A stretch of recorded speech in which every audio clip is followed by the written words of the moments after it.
ஒரு குக்கரில் ஒரு 3 டேபிள் ஸ்பூன் எண்ணெய் ஊற்றிக்கோங்க. அதில் ஒரு 4 பட்டை, 4 கிராம்பு, 4 ஏலக்காய், ஒரு அன்னாசிப்பூ, ஒரு கொஞ்சமாக ஒரு 1/4 டீஸ்பூன் வெந்தயம் சேர்த்துட்டு நல்லா பொரியவும், ஒரு 2 வெங்காயம் சேர்த்துட்டு நல்லா ப்ரௌனாக வதக்கிக்கோங்க. இதில் ஒரு 8 பச்சை மிளகா, ஒரு கைப்பிடி புதினா, ஒரு கைப்பிடி கொத்தமல்லி கட் பண்ணி சேர்த்துருக்கேன்.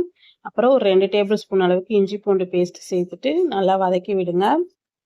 இது வதங்கினதும் சின்னதாக ஒரு 2 தக்காளி அப்படியே 4 பீஸாக அப்படியே துண்டாக கட் பண்ணி போட்டுக்கோங்க. போட்டுட்டு தக்காளி போட்டு ரொம்ப வதக்க வேணாம். தக்காளி முழுசாகவே இருக்கணும். லைட்டாக 2 கிளறி விட்டுட்டு ஒரு 2 தேங்காவை அரைச்சி நல்லா பால் எடுத்து வச்சுருக்கேன், அதை சேர்த்துக்கலாம்.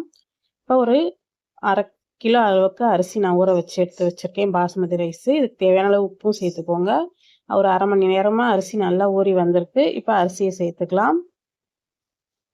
பாஸ்மதி ரைஸ்னால தேங்காய் பால் 1 டம்ளர் அரிசிக்கு 1 1/2 டம்ளர் அந்த கணக்கு சேர்த்துக்கோங்க. நார்மலாக நம்ம வீட்டு அரிசினா 1க்கு 2 சேர்த்துக்கோங்க தேங்காய் பால்.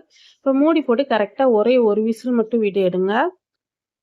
நம்ம தேங்காய் பால் சாதம் சூப்பராக ரெடி ஆகிடும். நல்லா க்ரீமியாக டேஸ்டியாக இருக்கும். இதுக்கு காரசாரமாக சிக்கன் கிரேவி, மட்டன் குழம்பு, மட்டன் கிரேவி இந்த மாதிரி வச்சு சாப்பிட்லாம். ரொம்ப நல்லாயிருக்கும். நான் இன்றைக்கி வந்து சிக்கன் குழம்பு அப்புறம் டிராகன் சிக்கன் தான் செஞ்சுருந்தேன். இது கூட சர்வ் பண்ணேன். ரொம்ப அருமையாக இருந்துச்சு.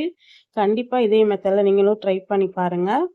பிடிச்சிருந்தா லைக் பண்ணி ஷேர் பண்ணுங்கள். மறக்காமல் நம்ம சேனலை சப்ஸ்கிரைப் பண்ணிக்கோங்க. தேங்க்யூ.